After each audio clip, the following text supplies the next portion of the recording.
Detention Center Board will come to order. Sheila, will you call the roll? Oh, I haven't had her time this morning. Yes, sir. Mayor Joe Carr. Here. Judge Steve Daniel. Here. Ms. Leslie Collum. Here. Ms. Claire Maxwell. Here. Dr. Michael McDonald. We have a quorum. Approval of the minutes. Judge McDaniel, have you had a chance, Judge Daniel, excuse me, have you had a chance to review the minutes? I have reviewed them, and I find them to be in order on the second draft. Okay. We will entertain a motion to approve. We have a motion from Dr. McDonald and a second from Claire Maxwell. All those in favor say aye. Aye. Opposed? The ayes have it. The minutes are approved. We are now going to open up to public comments, and we don't see anybody in attendance. So we'll move on to item 4, open positions. Ms. Duke, you're recognized. Okay, we currently have one part-time educational assistant is still open. We have one full-time female detention officer is still open, and we have reopened our corporal position, and it should close in the next couple of days, so that position is still open. Any questions for Ms. Duke regarding open positions? Seeing none, without objection, we'll accept 5 data report. Ms. Duke? Okay, before you have the detention data report, and it has a total population of 13 as of this morning, and 6 of those are from Rutherford County, with Montgomery having 2 young folks staying with us, and 1 each for Cannon, Madison, Robertson, Sumner, and Wilson. Thank you. Any questions for Ms. Duke regarding the data report? Seeing none, without objection, we'll accept, excuse me, educational services report. Ms. Duke. So you may recall that at the end of our last month's board meeting, we opened up an opportunity or reminded that it wasn't an option for anyone that was interested to come and spend some time with our teachers during the day. And Ms. Collum came, spent some time with Garland Henley. This report is, I think, our 3rd draft, and hopes to provide the type of information that would be helpful for y'all to see at a glance. I think they left that discussion with that if she had any preferences, that he would continue to work until he got the data in the form that was to her liking. Thank you, Ms. Duke. Any questions or comments from the board regarding the education services report? Seeing none, without objection, we'll move on. We are rolling through this agenda. This is like historic speed. Finally, other business, if any, to the board.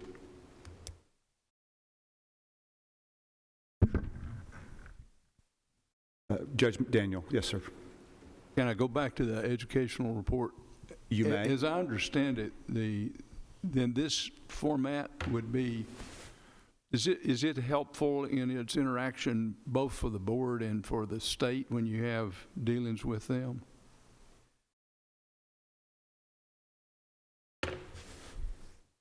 This form was created because the board requested to see something a little more in depth than what we started sharing with everyone.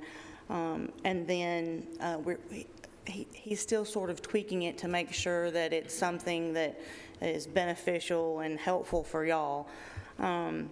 It's not something that DCS has been reviewing. I think if they wanted to review something like that, that they could, but I know that they know that we work closely with the Board of Education through these programs, and not something that we wouldn't not share with them, but they really haven't come through since we've started doing this. So it's something that when they come through for their next audit cycle, we can show them that we're doing. Well, is it helpful in our interaction with the Rutherford educational system? Showing, for example, in this particular report, it indicates the number of males that, and I assume we don't have any females at this point, but the males that attended certain classes, and I assume they get credit for that in the... It's helpful in that what they do while they're with us continues their education through the school system that they are currently in, whether it's in county or out of county. So, but this system is approved and promoted by the Board of Education, which is why we work with it. So I believe they're able to access it. I can tell you that over the last couple of weeks,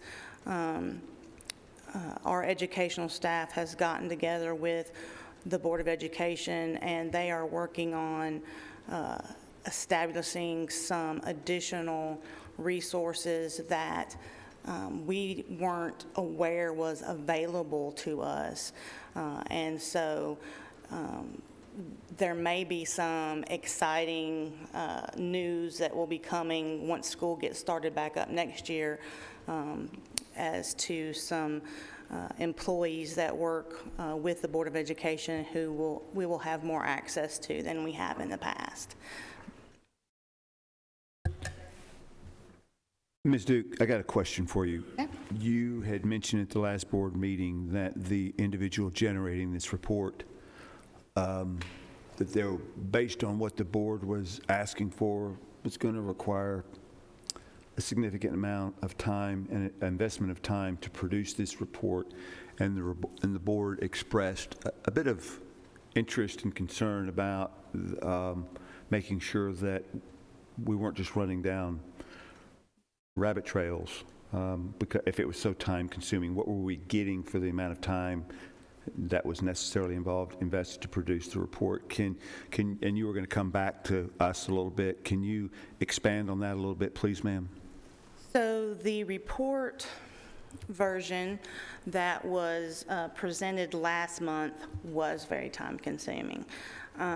This is slightly different than that, and I believe from speaking with Mr. Henley that he's comfortable with this version, although he didn't know if it was going to be enough information. So this is a doable report that would not take him from his one-on-one interactions with the young folks. And that was the concern, the primary concern of the board, was that generating paperwork was time away from his primary responsibility, which was dealing with the kids. Yes. in the facility. So if this version of this report is agreeable, this, I think, would be his preference. But he has made it clear that he would do whatever's asked of him. Thank you. Dr. McDonald, do you have a question? Yes, I did want to just ask a question related to special education. Is Mr. Davis responsible for working with the parents or the guardians regarding the development of the IEP, the Individualized Education Plan for the residents? Usually, when the young folks come to detention, they already have an IEP in place that has been established through their home school, whether, like I said, it's Rutherford County or outside Rutherford County, and he is helping them work through the already established plan. Now, we have had a young person who, because he has spent so much time with him, he has asked to have discussions about that IEP and get share some information that he has gleaned from his time with the young man, so that perhaps that IEP can be changed to be more beneficial to the young fella. But unless he sees something like this particular case, where he sees something that he think could be done better, I don't think that his position is to create anything, unless it's somebody who hasn't gone through that process yet. Now, part of Mr. Henley's position is that he has regular discussions with parents when needed regarding their education.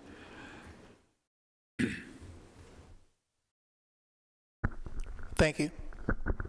Any other questions? Seeing none, then we'll accept the report.